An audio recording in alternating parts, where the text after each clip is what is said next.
Welcome, everybody, to what promises to be a very interesting evening and a very interesting panel about Soviet culture during the Cold War.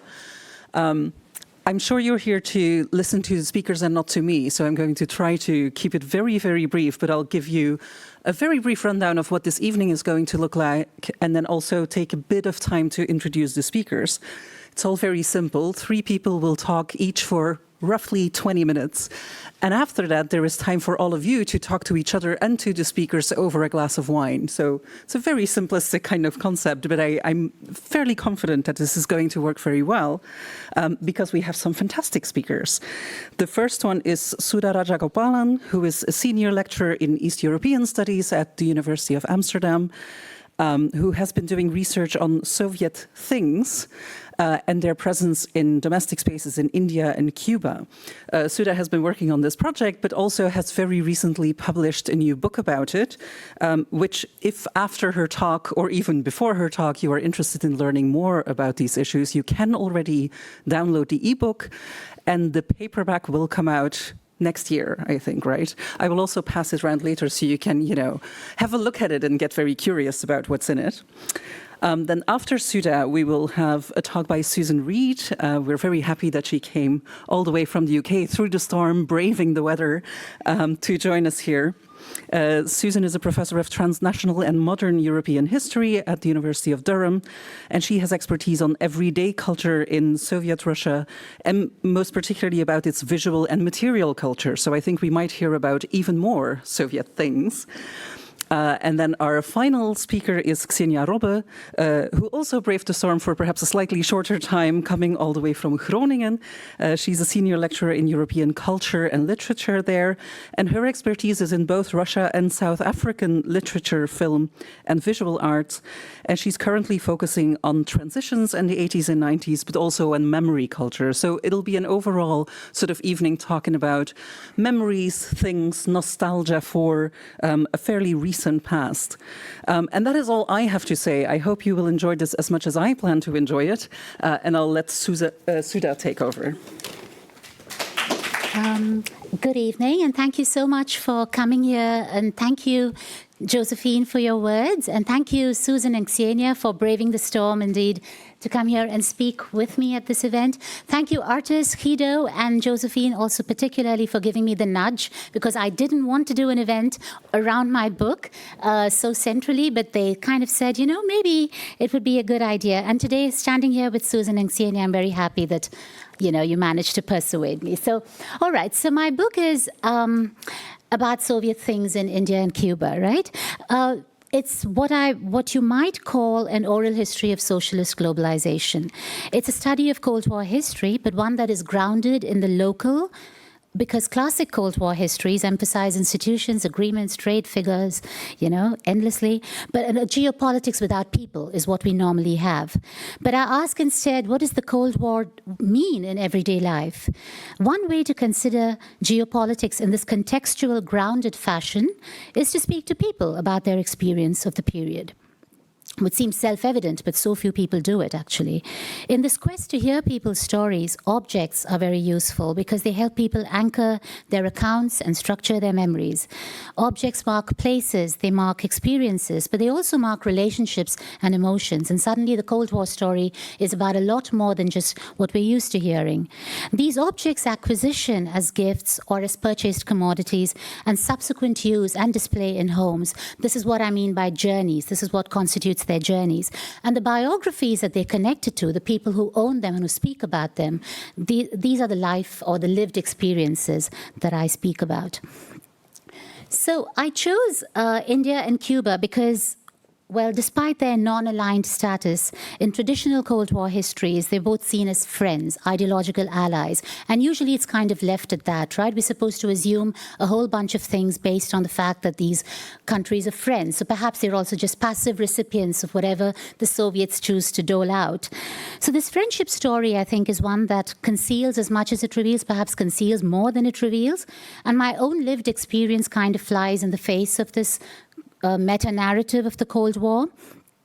because I was thinking about this when I was putting this together. I remember going to the dentist in Bombay as a child, and the table outside where you had to wait had Soviet Land, which is the Soviet magazine for foreign readers, but right next to it was also Time magazine and Newsweek. And at the time, I never thought about this kind of wonderful intersection and juxtaposition of things. I mean, perhaps I had prospective dental trauma on my mind, but certainly in retrospect, I did wonder about this when I started working on this, that these were things that I had noticed, and then it completely went against the grain of these very simplified Cold War stories that we all hear so often. So for this history of Cold War as lived experience, I decided to trace as many Soviet objects as I could and use them to speak to people about their experiences of these friendly ties. What does it mean to be friends with the Soviet Union in everyday life, right? In Cuba, Soviet objects were everywhere. I mean, you stumble upon them. In fact, they're so ubiquitous, you don't see them anymore because, you know, their brand labels have sort of faded and people don't even remember what the names are of these objects. They've just been there forever. And in India, Soviet objects are very incidental because there was no formal export of Soviet commodities to India. So if you had Soviet appliances, it was because you stumbled upon them in the black market, or because you went to the Soviet Union and you managed to, you know, acquire a couple of these. Soviet books, on the other hand, are very, very pervasive in India till this day. So there was a difference in the ways of acquisition and in the spread, and this also made for very different histories. So in this book, I talk not just about presence, but also marginality, which is an important part of my story. Shouldn't forget the slides. So what are some of the key sort of premises of this book? For one, it's a feminist geopolitics in the sense that it looks at private spaces, it looks at personal spaces, it looks at what has been considered previously to be unimportant or irrelevant spaces to the Cold War story. And in a sense, I look at homes. I look at people's homes. In Cuba, I was able to go to people's homes and look at all of their things. And in India, the things that were shown to me were, in fact, household objects as well. So the home is where let's say the global in a sense unfolds. We think of the intimate spaces of the home as being the opposite of the global, but in fact, they're actually complementary or supplementary to the global. They can challenge the global. They can be in dialogue with the global. They're not separate from the global. So I find the intimate spaces extremely interesting to look at the Cold War as embodied experience. Well, you might have guessed already that if I'm talking about feminist spaces, I'm also going to talk about emotions, because once you look at personal private spaces, you're looking at the kinds of lived experiences that valorize emotion or emotional ways of speaking rather than strict ways of speaking in the sense of I'm a Marxist or a communist, party card-carrying member. No, it's more about a sense of being aligned or having affinities, a very, very vague kind of sentiment, which I think is very interesting. Well, I mean, obviously, if I'm going to look at the home and I'm going to look at emotions, I'm also looking at actors that are not conventional. I'm not looking at trade delegations and bureaucrats and foreign policy experts or external affairs ministers. I'm looking at everyday actors, so those who are sort of inadvertently players in geopolitics. I mean, in a sense, we all are and we don't think about it. So I'm interested in people who've done this kind of everyday work of geopolitics without thinking about it, right? So who are these people? So the quiet politics is what it's called, of everyday diplomacy. So there are two questions to ask. One is, of course, what do people think about Soviet things? But that's the bare minimum. I mean, sometimes it felt like when people would just say, oh, it's great. It was wonderful, it's very effective, very efficient, very nice things, bye. And I'd say, no, wait, there's more conversation to be had here, Please tell me some more. Where did you get this? How do you talk about it? And so I'm interested in how they frame these views of their Soviet objects, their memories. So not just the journeys, how they acquired them, but also how they talk about them. This was very important to me. So here are just some examples. I mean, I have tons of examples, but just a couple, the kinds of things that get shown to me when I do this research. So I have two slides here with various objects. This one is is an assortment of Soviet appliances in Cuban and Indian homes, which were narrated to me in terms of very public but with very public meaning. So the associations of these objects were very public. So they were framed in terms of larger geopolitical events rather than private or personal attachments and relationships. So I put them all together here. That iron, for instance, was in Miguel Ariza's home in Havana. He turned it on and turned it hot and tested it on my hand to show me that it still worked 50 years later. But anyway, so he framed this. So he talks about it. He says it was fantastic, still works, great things. And then when you ask them to sort of speak more, he told me this entire story about life before Castro's revolution and after, and how in so many ways, their lives were materially improved, and the Soviets had a huge role to play in this. So this iron, seemingly innocuous iron, becomes a kind of pivot of a story of the transformation of Cuban lives before and after the revolution, right? So this is one example. He also went to Moscow. He studied. He loved it. There's so much there. So there's also personal relationships, but this was very common to talk about Soviet benevolence. And he said, I went to the Soviet Union and they had none of these commodities there. And then we had them here. So I think they sent them all to us because they were that kind of people, So it was very, very interesting to listen to that. Another kind of narrative is here with the Caribe TV. This was a Soviet television which was actually assembled in Cuba, and they gave it a Spanish name. And so the Cubans who showed me the Caribe TV also said, see, this tells you this was not a paternalist relationship. This was not neocolonialism, right? These are not like the Americans. So they design these things, but they bring them to Cuba, and they use our expertise, our know-how. They invest in us so that we're able to sustain our industry. And this was something I also heard in India. The huge difference between Soviet help and American help was that the Soviets were much more invested in Cubans and Indians managing their own industry, and the Americans just kind of dumped their technologies. That's what they say in any case. So this was something that was also said about this television.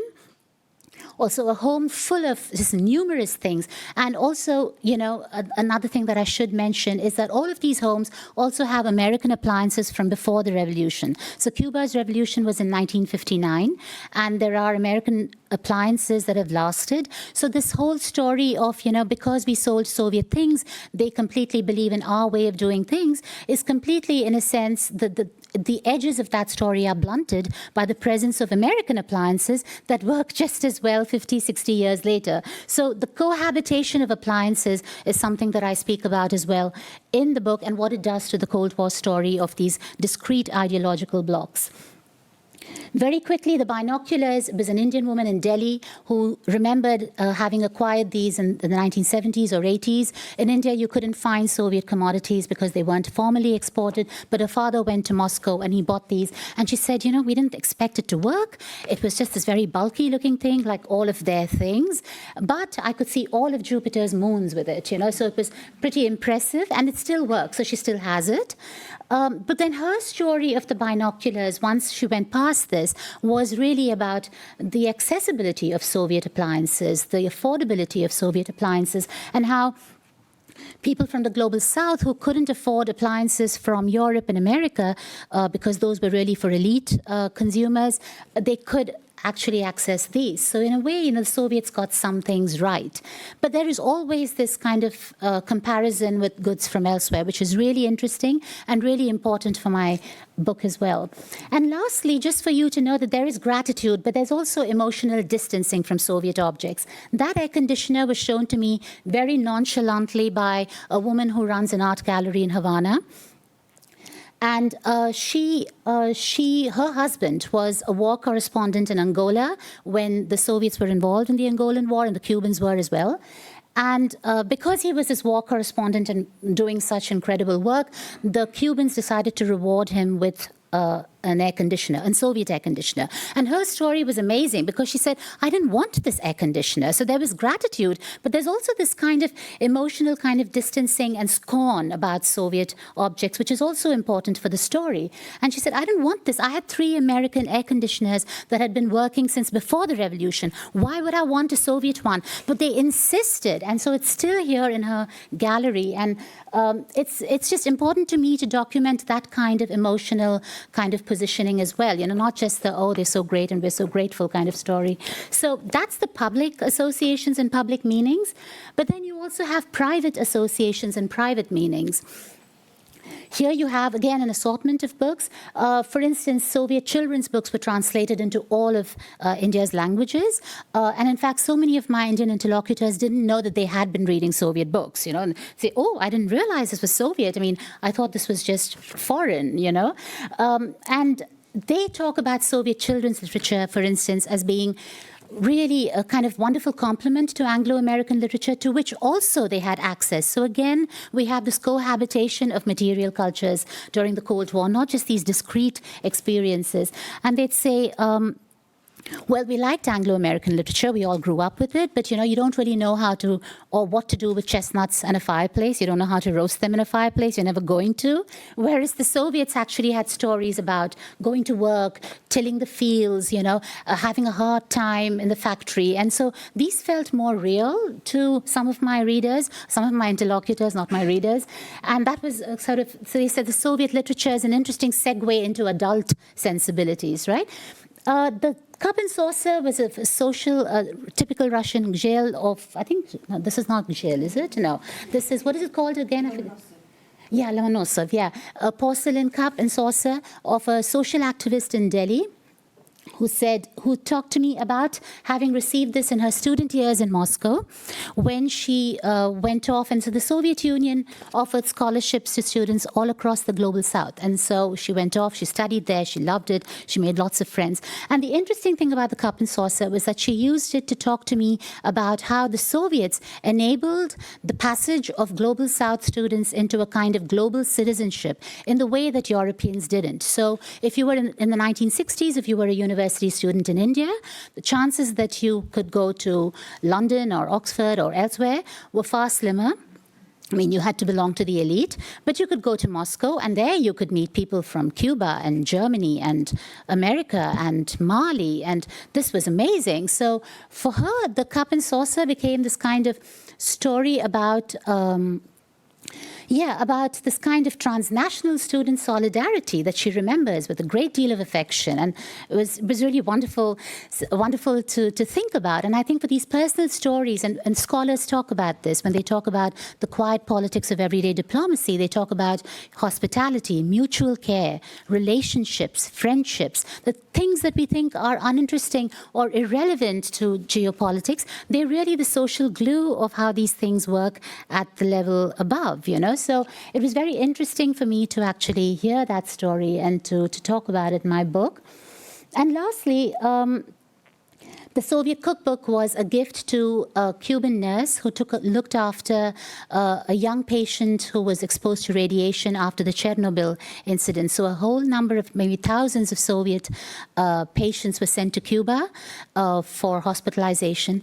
And this woman, Numi Diaz, in Havana, looked after one of these patients, right? And so the mother of this patient gifted her this book, this cookbook, as a token of gratitude. So this thing lies there in her kitchen, and it's well thumbed, and she's cooked all of these recipes. And she talks about this cookbook being a sort of emblematic of this greater mutually beneficial relationship between the Soviets and the Cubans.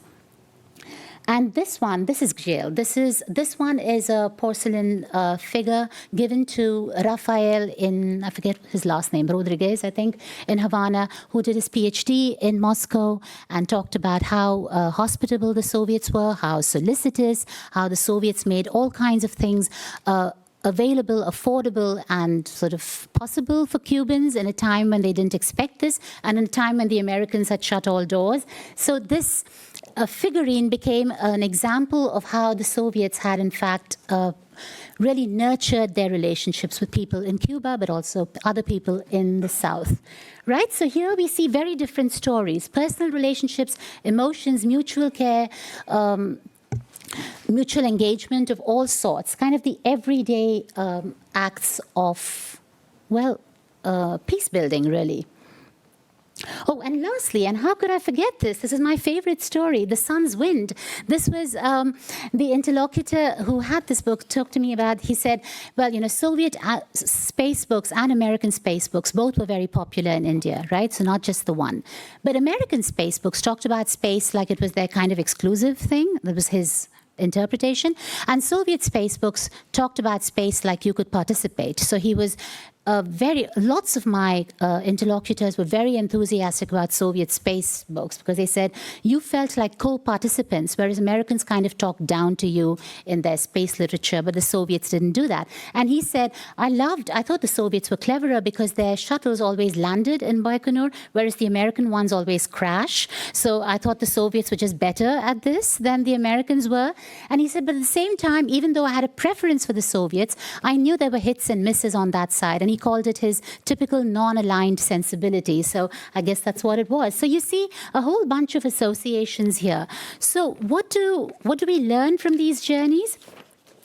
To conclude, well, of course, very, very basically, I had one conference in which I presented this and someone said to me, so were the Soviets successful? And I said, well, that's not really what I'm talking about in this book, but I guess you could say they were kind of successful because they did create some empathy for the Soviet project. And there is no doubt that in these interviews and these stories, the Soviets occupied the higher moral ground, No doubt about it at all. So people were impressed, and then they were surprised at being impressed with how things worked despite their not-so-great appearance. But they also felt across the board that the Soviets had been there for them when no one else was, in both Cuba and India. And of course, a legacy of this is what you also see in today's geopolitics. But there are also more meaningful conclusions to be drawn than that.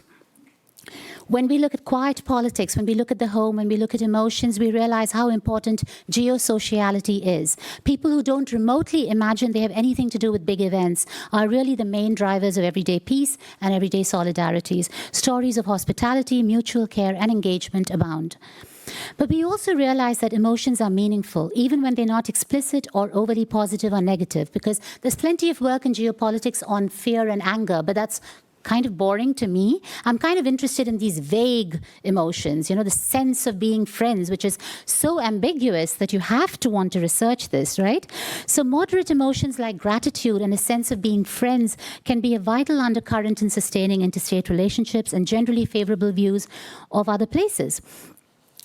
But once we concede that emotions are nebulous, they're flickering sentiments, right? We have to also acknowledge that geopolitical subjects can easily make room for other visions, values, and systems, and they don't sort of operate in these discrete ideological blocks.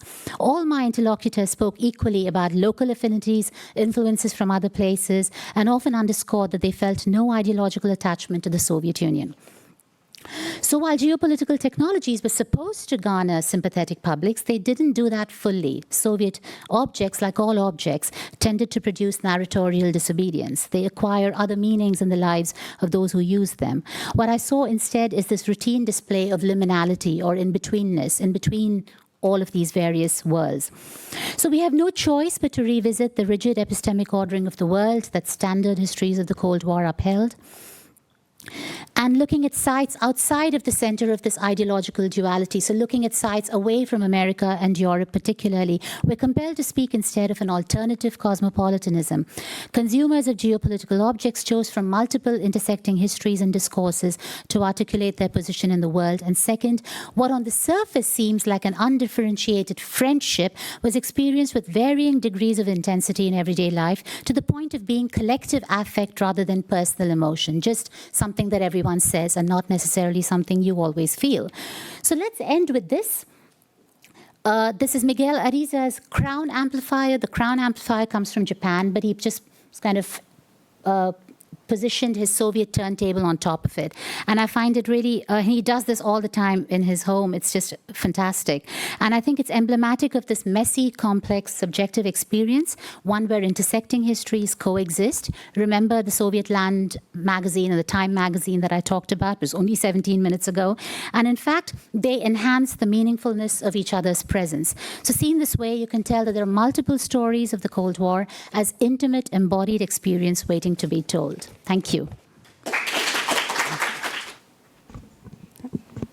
Hello, everybody. Can you hear me all right at the back? Does that sound okay? can't see. Thank you. So I'd like to begin by thanking Sudha and our artists for inviting me to participate in this celebration of her important new book, Journeys of Soviet Things. It's sure to stimulate many fruitful conversations in the fields of Soviet and Cold War history and material culture studies. And I feel very privileged to be in at the start to participate in the early stages of this engagement with Sudha's work. I should probably put my slides on now. There we go. So Sudha's book is at the cutting edge of various developments or turns in the historiography of the Soviet Union and Cold War in recent decades. Cultural, anthropological, material consumption, the post-colonial or decolonizing turn, and the transnational turn. It points to the usefulness of examining the Cold War not only as a barrier to contact and communication, encapsulated by the metaphor of the Iron Curtain, but in terms of the new relations, connections, alliances, convivialities, solidarities, as well as hostilities, and transnational flows and transpositions. Of transpositions of people, of ideas, and of things, which we could say that the Cold War fostered. So, as Yuri Petri here said, not an iron curtain, but a nylon curtain. Or possibly a net curtain, because I think there's an element of voyeurism involved in it. So, and also that's appropriate to our setting in the home. So Journeys of Soviet Things also exemplifies the importance of studying the Cold War, not only in terms of state-to-state diplomatic history, foreign policy, and proxy wars, but of the agency, lived experience, and subjectivity of ordinary people, and not only in staterooms, but in everyday spaces such as private homes. It points to the informal, often intimate ways in which Cold War transnational connections, as well as conflict and competition, took place, and the role of material objects and material practices in mediating these relationships. Above all, Sudha's book is part of an essential move beyond treating the Cold War primarily as a bipolar conflict between the USSR and USA, towards addressing the complex multipolarity of geopolitical relations. The attention of historians has turned towards how Eastern Bloc politics, culture, and imagination engaged with the global South. So Sudha's book contributes to this vital and long overdue task of decolonizing the study of the Cold War and the USSR. Sudha asked me to introduce here an aspect of my own research that intersects with and complements her book. And so a long-standing goal of my work has been to put the Cold War back into the home, and conversely, to put the home back into the Cold War. The longer paper, which I only have time to summarize here, pursues this task within a more inclusive, real and imaginary geography, beyond the binary of the First World, Second World, focusing on the new transnational connections and virtual communities of sentiment or diasporic public spheres which the Cold War produced. Like her, I am concerned with how artifacts were transposed, consumed, appropriated, recontextualized, and transculturated, given new meanings in the geopolitical, ideological, and material conditions of the Cold War. Structured, the material conditions that the Cold War structured. Whilst Sudha explores the journeys of Soviet things into the homes, lives, and memories of people in India and Cuba, the journeys that I trace go the other way. So the aspect of my research I'm going to introduce here concerns how objects from various origins around the globe found their way into Soviet homes in the Cold War period. The everyday material and aesthetic practices of ordinary Soviet citizens, and what these diverse foreign things came to mean when they were transposed, recontextualized, and recombined in the late Soviet interior, where they were assimilated into what I call global assemblages. And so I treat these objects and the ways that they were arranged and displayed, and also the stories that my subjects tell about them, as a source for understanding how ordinary people in the Soviet Union's last decades imagined other places and peoples in the world, and their own place in the world. What kinds of things? Where did they come from? What journeys had they taken? And what stories did they tell or serve as mnemonics for? How were they combined with other things, perhaps from different historical and geographical origins? And how, as Sudha also asks, did objects configure the political imaginaries of their owners?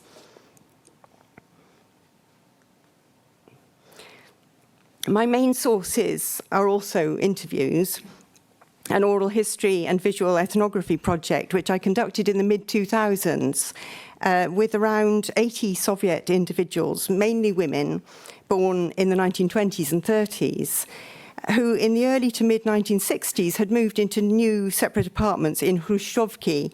I'm using the term quite loosely, but to refer to the mass housing that was constructed on an industrial scale under the campaign launched by Nikita Khrushchev in 1957.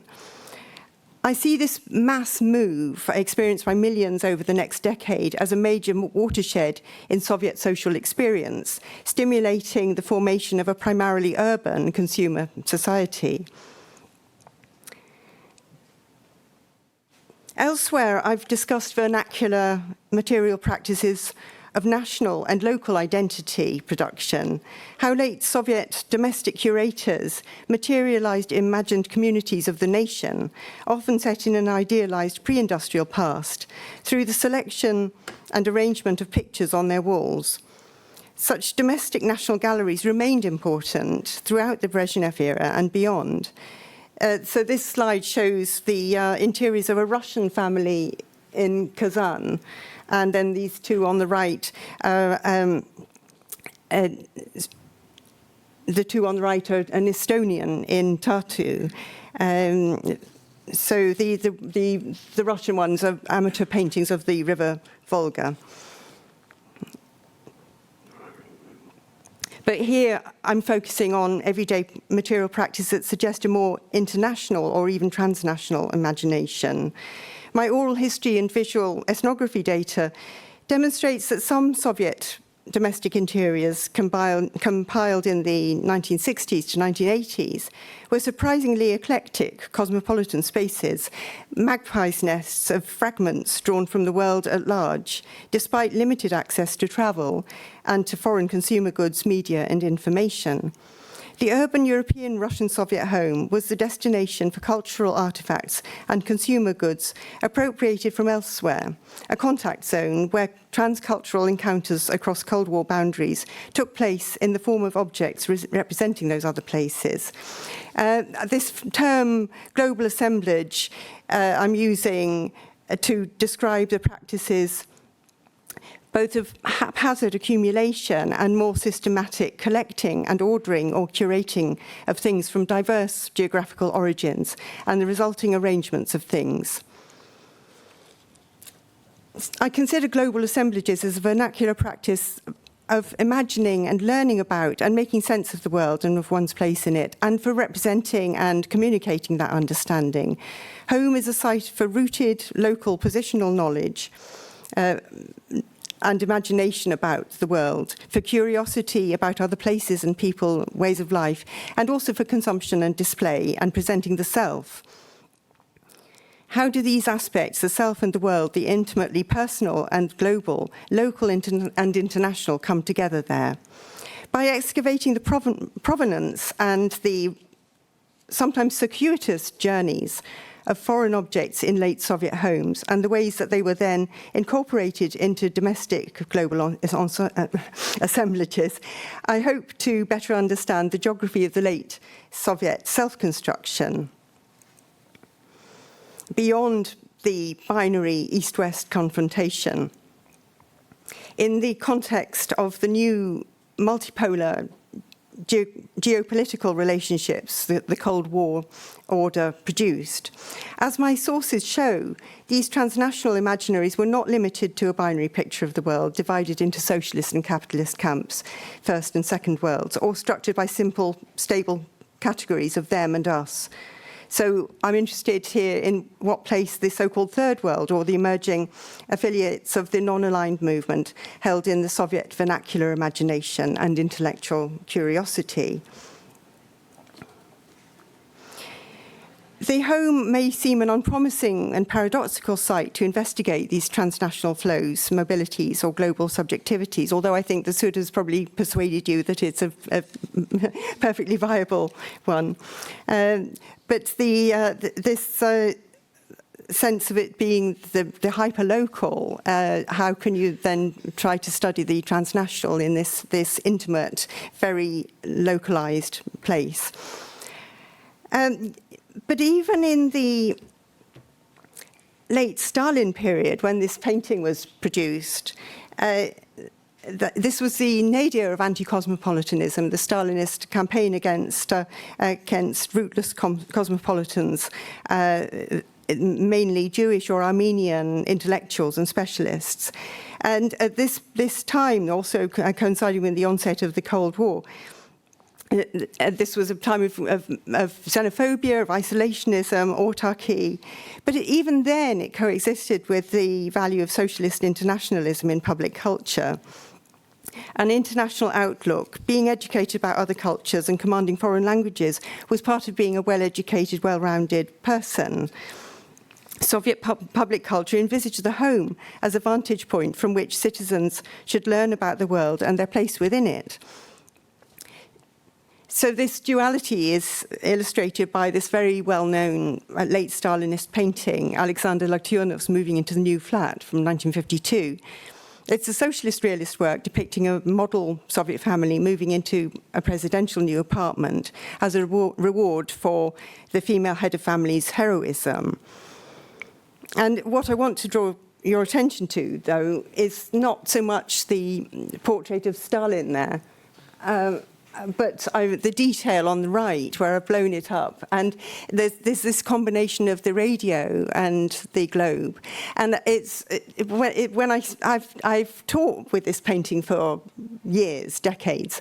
But only when I started working on this topic did I zoom in on the globe and see what part of the world it represents, which is surely not America, it's Africa. So I find that very interesting, that this sort of suggests that this exemplary Soviet family should have Africa uppermost in their minds when they're at home learning about the world, so that the home is a place for them to learn, to do homework. But it's not so much focus on the West, as most scholarship really until relatively recently has tended to present the Cold War, that there's a kind of Occidentalist obsession with the West, but that in already in the late Stalin period, that Stalin's site, if you look at the way it's constructed in the painting, that Stalin's gaze parallels the globe as if his sights are set on Africa.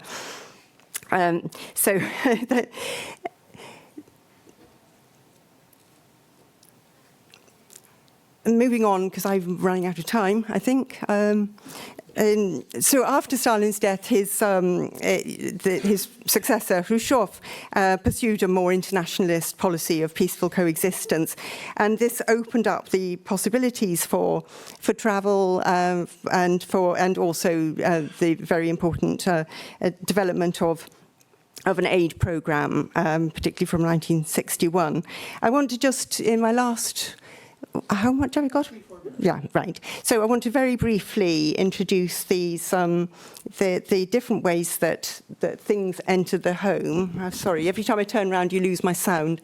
So I've identified three major ways that foreign things entered the homes of my interlocutors as souvenirs of scientific tourism, as heirlooms and gifts, and through collecting. So I'm just giving you three of my subjects here, and it's interesting because I have a very broad, actually, socio-demographic and geographical spread in the group of interviewees. But when I focus on this topic, I found it narrowed down to a much more narrow demographic, highly educated people with PhDs in some of these cases. And two out of these three are based in St. Petersburg. One is in Kazan. So just very quickly, the first one, Diliara was a scientist. She saw herself as part of a diasporic public sphere of scientists. She was a leading chemist, and she participated from the 60s in international conferences. What I want you to focus on there is the wall-hanging Chinese painting. I'll skip over this bit of text.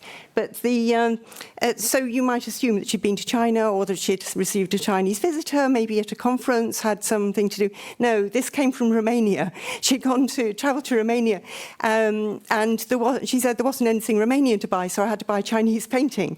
But in digging further, I mean, this doesn't seem like a very adequate explanation. This is a kind of standard way of explaining things, which is just through shortage. But you know, to think about the Romanian-Chinese relationships that were separate from the Sino-Soviet split, that in Romania you could access Chinese goods, but also that it emerges that she actually had a deep fascination with the Far East, and she'd always longed to go. She'd at one point been invited to a conference, had written the paper, got put the application, been accepted, but then she wasn't able to go because her research group collapsed at that point. I think it was just around the end of the collapse of the Soviet Union. So this hanging was a surrogate for her, desire to see Shanghai. This was her longing. She did manage to go. She went as a kind of ersatz. She went to the Soviet Far East on a big tour, and that was the nearest that she got. It doesn't seem to me that it represents any interest in China's political position. It's more about a cultural, a kind of Orientalism, I think, a kind of fascination with the East. So I can't say any more about her, just want to very briefly introduce these other couple. So Ina in St. Petersburg was a modern languages graduate. She was a librarian. She was interested in international cultures. There were lots of foreign books, things about Paris in her interior. But she had a number of items which she didn't know whether they came from China or Japan, but they'd been brought back by her father, who had been a diplomat in the 1920s. And she couldn't distinguish whether Japanese or Chinese. She didn't seem to be terribly interested, really, in the end, in the place that they came from. What they represented for her was her lost father, her lost family, the disruption of her family life.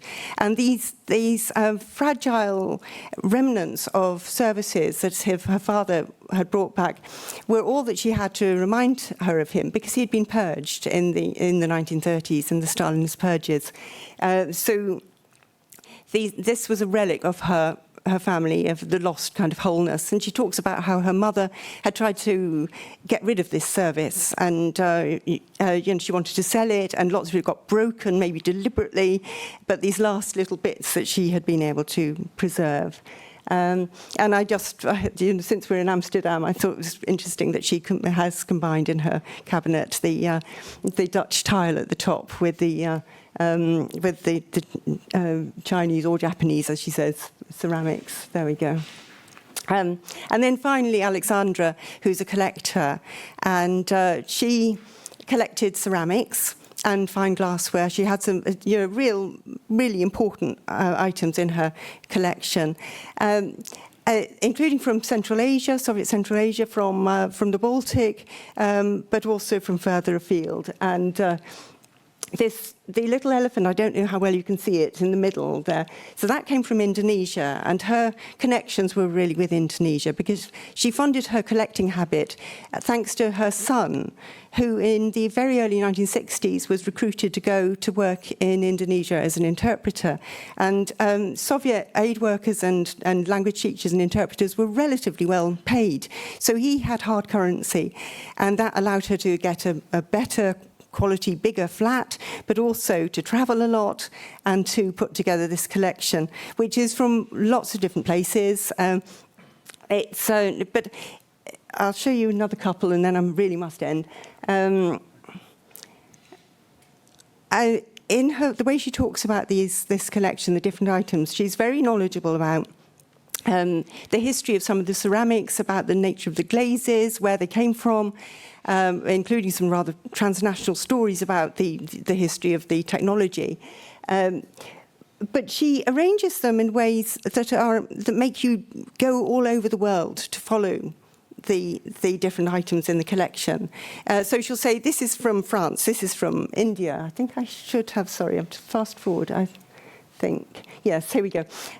This is to and fro, and you're sort of darting between different places. So her collection is not curated in a way that is regional or geographical. It's curated much more in a way that represents her and her good taste and her aesthetics. So through colour, sometimes through the medium, through putting ceramics together in one cabinet and glassware in another. But in the end, I find that this is not so much about a kind of solidarity with the people who produce these things, with the different parts of the world. This is really a representation of her and her taste. So I think I really must stop there. So I'll leave you without a full-blown conclusion, I'm afraid. But thank you very much.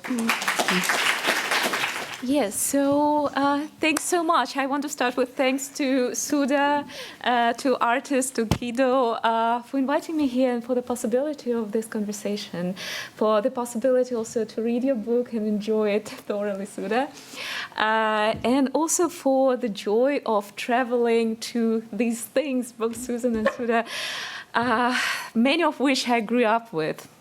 Growing up in post-Soviet Russia.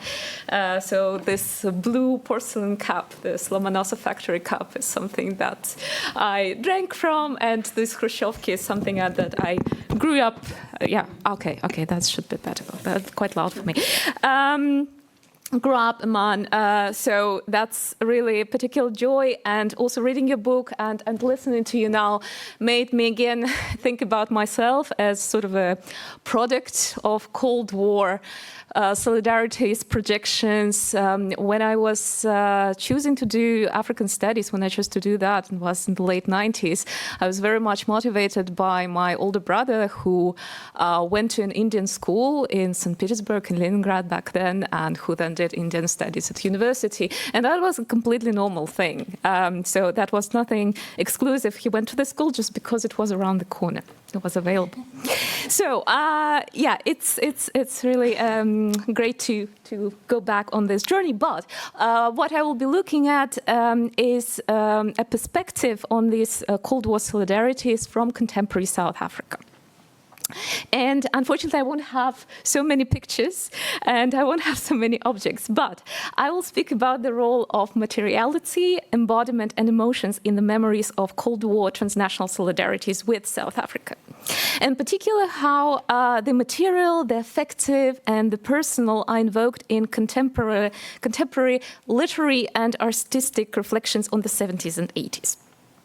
So that was the time when solidarity against apartheid was growing in Western Europe, and that's what another context that I'll be talking about. But at the same time, it was waning in the Soviet Union.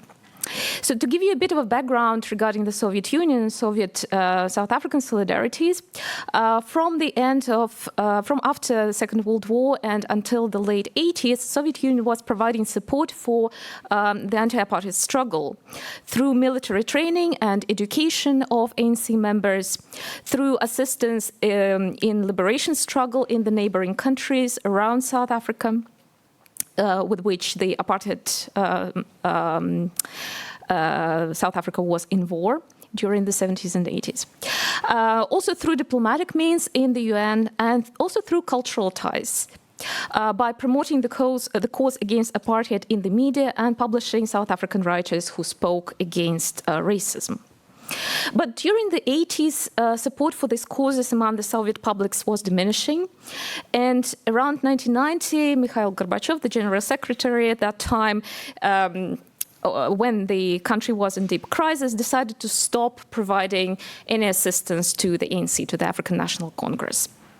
And so that all was, of course, part of a gradual turn towards the west of the Soviet establishment, and also similar processes in South Africa as the ANC was negotiating the transition with the apartheid government, also with the assistance of the US and the UK. So the memory of Cold War relations with the Soviet Union among Black South Africans, particularly those who themselves or whose families were involved in resistance at large, is generally very warm. And this is something that I encountered multiple times when staying in South Africa. And similar to what Sudha writes in her book, this kind of relationship can be characterized by the presence-absence. So the presence of this feeling of affiliation, but at the same time a lack of concrete knowledge. At the same time, unlike in India and Cuba, these memories are quite racialized, probably unlike. And so one can hear from white South Africans very often hear how they used old Cold War anti-communist rhetoric and cliches, at the same time declaring their admiration for the great Russian culture. So we can speak at the same time about warm and cold feelings towards everything Soviet, and by transference post-Soviet, which is quite racialized. Now I'm starting to move to pictures. And literature in this process, both during the apartheid and post-apartheid period, actually played a very significant role in mediating and constructing Cold War affiliations and distances as well. So there is wonderful research on this during the Cold War, especially late stages of Cold War, by Monica Popescu in her book, and also about the influences of Russian 19th and 20th century literature in South African writing, also of the Cold War period. My own research looks at the later periods, so the very end of the Cold War and then the 90s and the so-called transitions. And that was the time when political and cultural connections between the Soviet Union and South Africa was severed. But I'm looking at the present, at the last 10, 15 years, during which the political relations between the countries actually improved. They are friends again, although on a quite completely different basis. But cultural relations at the same time were never reconceived, were never rethought and restructured on a different basis.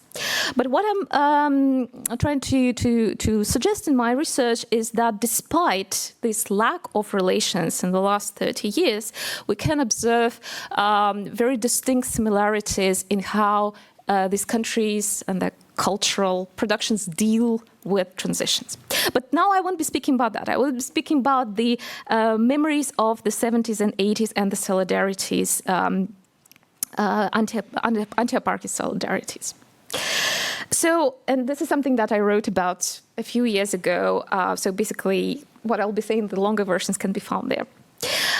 So what I observed during the early and mid-2000s in South Africa is the growing interest towards this late Cold War period as the time of intensified and anti-apartheid struggle that became popular struggle at that time. And that was inspired by left socialist, broadly socialist ideals. This interest, re-emerged interest, could be seen in social protests like Feast Must Fall, Rose Must Fall. So 1976 was very commonly appearing, as well as portraits of Steve Biko. So references to the Soweto uprising and the momentum of that time. Also references and portraits of Chris Hani, Rick Turner, so socialist communist leaders in anti-apartheid resistance who were actually murdered, assassinated, and so they referred to the opportunities that were there that were never realized during the transition. And so this kind of remembrance of that past, unrealized past, was picked up also by literature and film.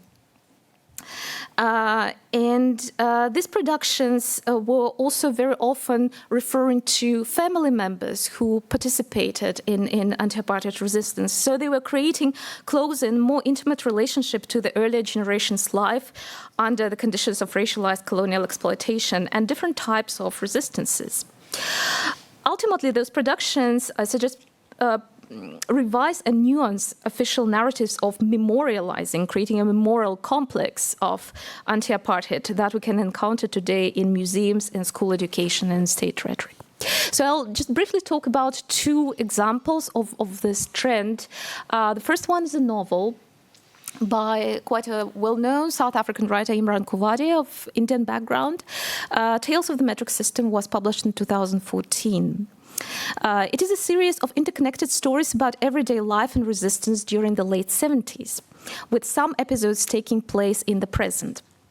The late 70s was the time when the metric system, so of kilograms, kilometers, and so on, was introduced in South Africa instead of the British system that was used earlier.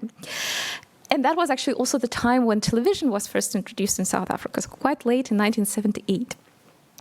So in this way, the country was synchronized with the emerging neoliberal global system taking place of the earlier colonial capitalist globality.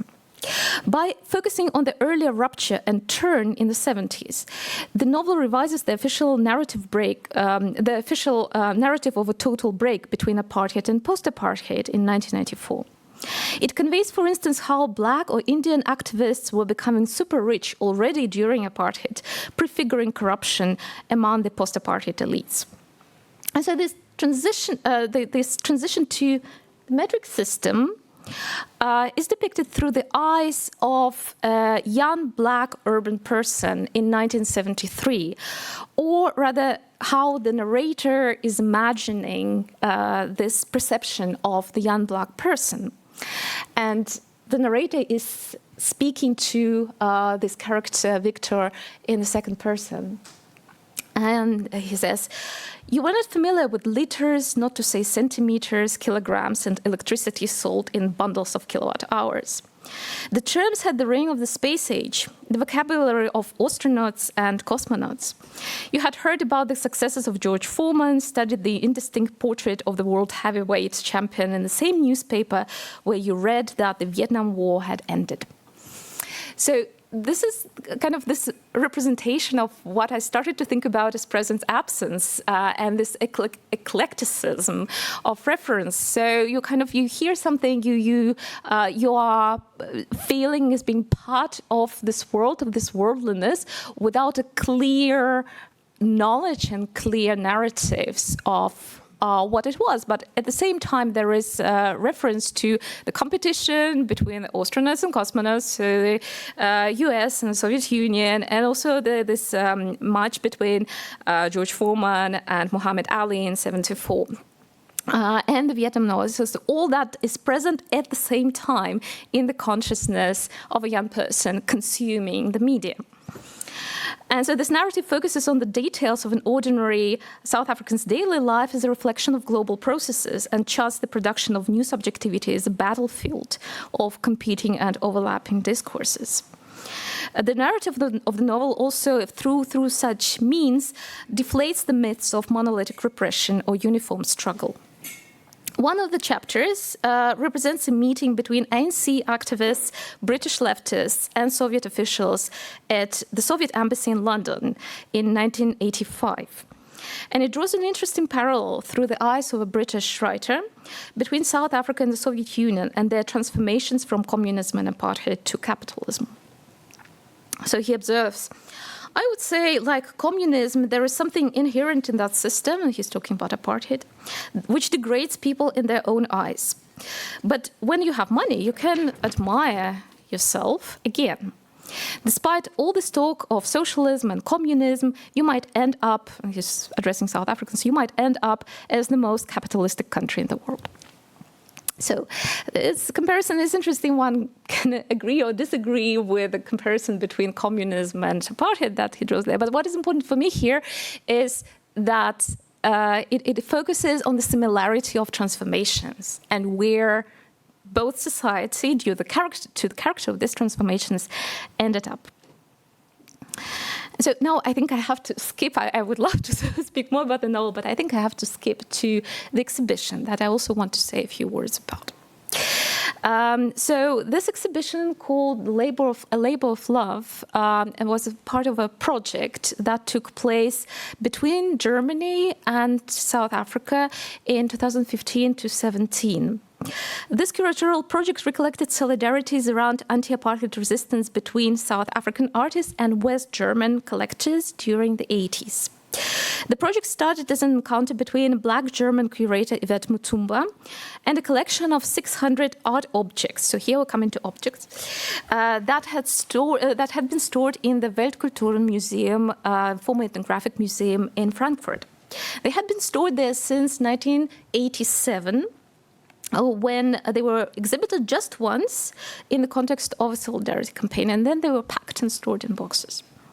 So the paintings, drawings, liner cuts, sculptures were made by artists who worked within community art centers, which became very popular in South Africa during the 70s and 80s, as places of education, of socializing, of collective practice, but also very often of politicization and political activism. The works were acquired by, that was also a whole interesting story, by Reverend Hans Blum, who got in touch with several such artists and became friends with some of them while working in South Africa as a missionary. And then later he was commissioned by the Frankfurt Museum to go and buy quite a lot of works for this collection. And that was all during the time of cultural boycotts. So he went there in private capacity and organized all that through his private connections and networks. And the project involved a collaboration between Mutumba and South African curator Gabin Kobo, as well as South African artists of the older generation, particularly Sam Geletwa, who spent some time in Frankfurt, and also younger students from Johannesburg, from the Wits University. And the exhibition took place both in Frankfurt and in Johannesburg. So in relation to this archive, the curators asked themselves how to do justice to the aesthetic qualities as well as political emotion of these artworks, which, like community arts at large, have been considered outdated after the end of apartheid. And so I just zoom in on 3 strategies. So that's Sam Geletwa, and that's the exhibition of his earlier and contemporary works in the Johannesburg Art Gallery.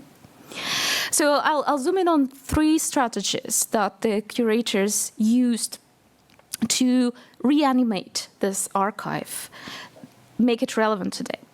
So the first is, it's already alluded in the title, A Labor of Love, is about reconsidering categories of the personal and the political.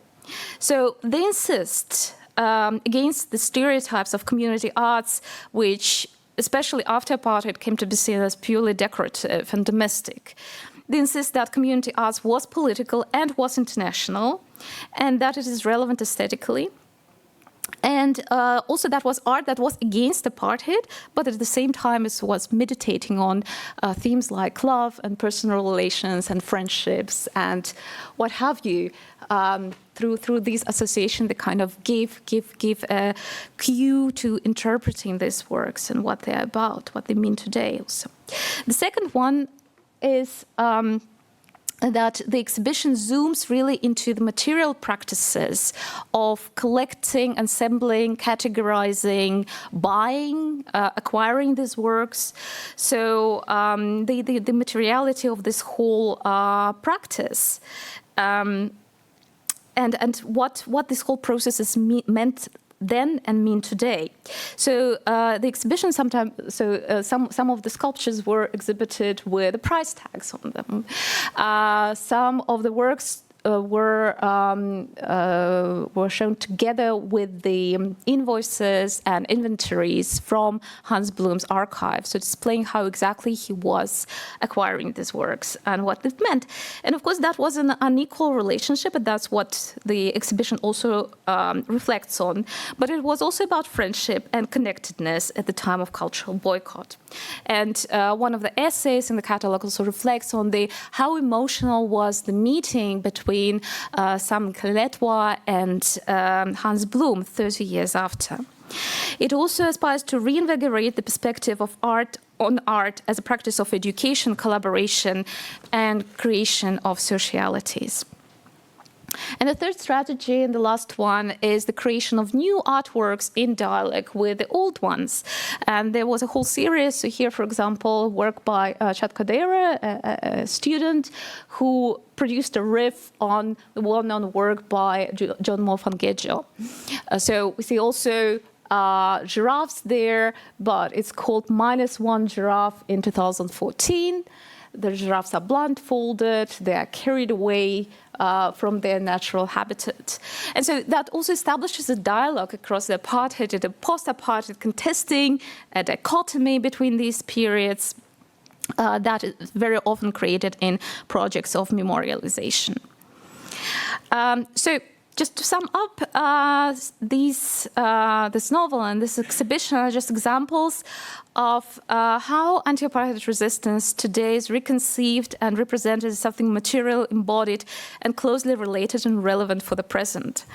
What I want to underscore is that cultural production has a significant role to play in this mediating of everyday anti-apartheid geosocialities, and also in amplifying, interrogating, and transforming the effective and imaginative presence of forgotten socialist archives and solidarity archives in places like South Africa.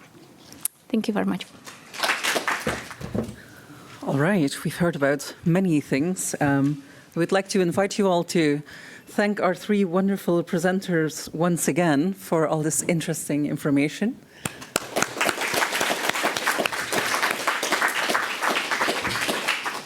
And I'm sure that after we've heard all this lovely talk, many of you will want to talk yourselves. So we heartily invite you to some lubrication for all that talk in the back of the room. Before you go off and find your wine, I do want to take the time to thank Artes for facilitating this evening and Spur25 for hosting us here.